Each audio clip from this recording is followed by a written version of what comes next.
Hello and welcome to our market alert video for today, which is March 7, 2025. I am Ken Moraif. I'm the founder and CEO of Retirement Planners of America. And in this video, we're going to follow up the video that we made for you a couple of days ago and talk about where we think things are going to go given the sell-off that we're seeing with the market. What should we do about it? What are we going to do about it? And hopefully it'll benefit you. Before I get going, I thank you for your indulgence. I had my left knee replaced a couple of weeks ago, and I am relegated to bed. So that's why I am in bed, and I'm being a good patient, and so far so good. The recovery's going well, and so just bear with me. The show must go on, right? So I'm going to do it while I'm in bed if that's what the show requires of me. So thanks for watching. I hope this video finds you healthy, wealthy, and wise. So let me dive in. And by the way, the video we put out a couple of days ago, I think is one of the better videos we've done. I highly encourage you, if you have not watched it, we go into great detail about what I call the three horsemen of the apocalypse, okay? And that's inflation, that is the tariffs, and that is the upcoming debt ceiling showdown, government shutdown, etc., that we could see coming. Those could all put us into a recession. It could cause the market to tank big time. And so we talk in great detail about what we think you should do. So I'm going to be very summarized in this video, but I encourage you to watch it. I think you'll find it beneficial. So the important thing for us as we look forward with the sell-off we've had and all that's going on is, in our view, these are all caused by temporary issues. The three horsemen of the apocalypse, as I've branded them, are inflation, the government shutdown with the debt ceiling, and also the tariffs. So we already saw that President Trump has said that the tariffs on Mexico, for the most part, are going to be lifted. So in our view, the majority of the tariffs are going to go away probably within a month or two. So that being the case, yes, it is causing uncertainty, and yes, it's causing the market to go down because of, is it going to cause inflation? Is it going to put us into a recession, et cetera, et cetera? We think that'll pass. Inflation, our fearless forecast is that inflation is going to trend downward. And as it does, the Fed, we think, will lower interest rates in June. And so that is actually going to be a positive, even though right now it doesn't appear to be. And in fact, we got the jobs numbers this morning, which show that the economy is still holding.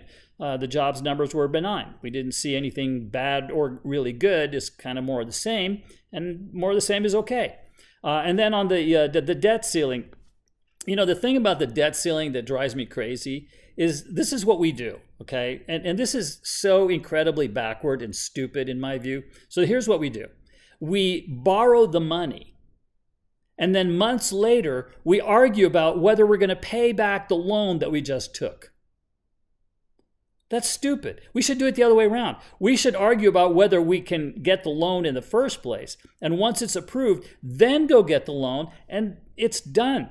Instead, we borrow trillions and hundreds of billions. We borrow all this money, and then we wait till the last second to decide if we're going to pay it back. And then there's this huge, we're going to shut the government down if you don't agree with what we want, and the cuts and this. That should all be done in advance, not after the fact. But the fact remains that we've seen it before, and the repercussions of not paying our debt back, of defaulting on our debt, are so severe. They're so draconian that it's like the enemy of both sides, right? The Republicans and the Democrats will be responsible for the greatest depression we've ever had if the dollar collapses because nobody trusts us to pay back our debt.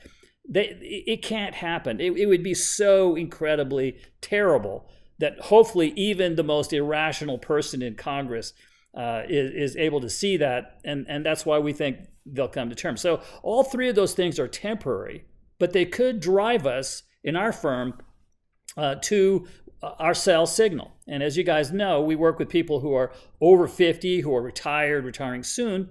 And so our view is growth is important, but protection of principal is even more important.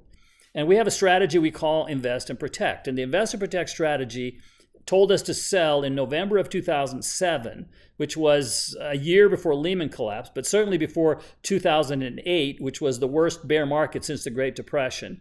It also told us to sell the day before the pandemic happened, and you know how they shut the economy down and the stock market tanked big time. So our strategy is designed to protect principal.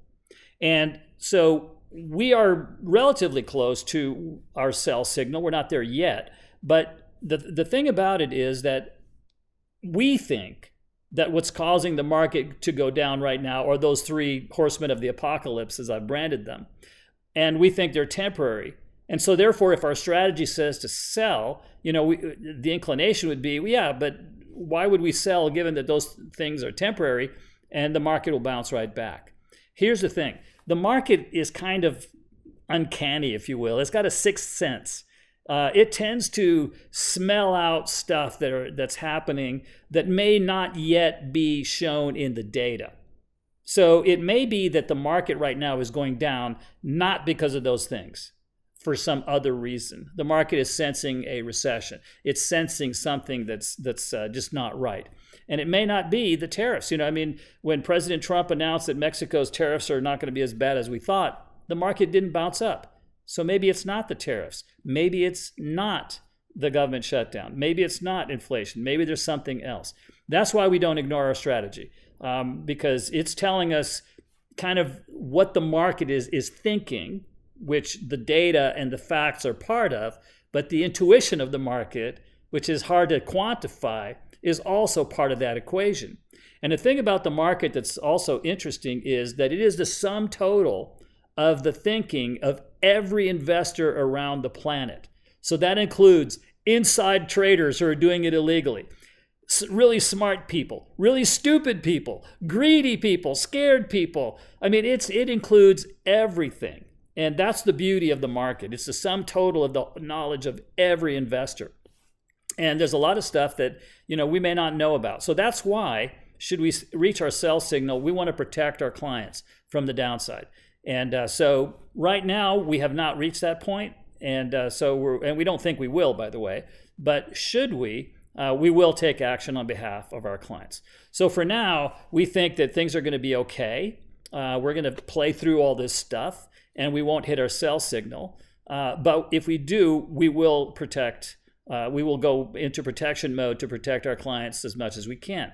Now, if you are over 50, if you are retired or retiring soon, and specifically if you're within 5 years of your retirement or you're in the first 5 years of your retirement. So if you're in that decade, we believe that to be the single most important decade of your entire financial life. Okay? If you take a 2008 or a Y2K or a big, you lose 30, 40% of your money, and don't think it can't happen, okay? Because it can. And if you lose that much of your money, could you retire when you want to, if you're planning on retiring within the next 5 years? If you're already retired, could you stay retired and support the lifestyle that you want if that happened to you? I would venture to say that for most of you watching this video, you couldn't. And that's why we think, if you between now and the rest of your life, what do you think the odds are that there will be another big, bad bear market? When I ask that question at our seminars, 100 people say 100%. Okay, so if there's a 100% chance that this terrible event could happen to you, doesn't it make sense to have a strategy to address it? And if you don't, why not? I'm sorry to laugh about that, but I just don't see the logic of not at least exploring a strategy to defend yourself against potentially the worst enemy you have to your financial well-being. And so I would encourage you to visit with us and talk with one of our advisors or go to one of our seminars. We have lots of resources available to you. Our website, again, is rpoa.com. So in sum, right now, we don't think that, we think those three things are the cause of the market falling. We think they will pass and we'll play through this and nothing bad will come of it. But we don't know that for sure. That's why we have our strategy to tell us, and that's where we sit. Okay, so I hope that this video finds you healthy, wealthy, and wise. And please like and subscribe to this video. It would be very helpful to us. We'd appreciate it very much. Share it with your friends and family. And again, we'll talk soon. Retirement Planners of America, RPOA.com.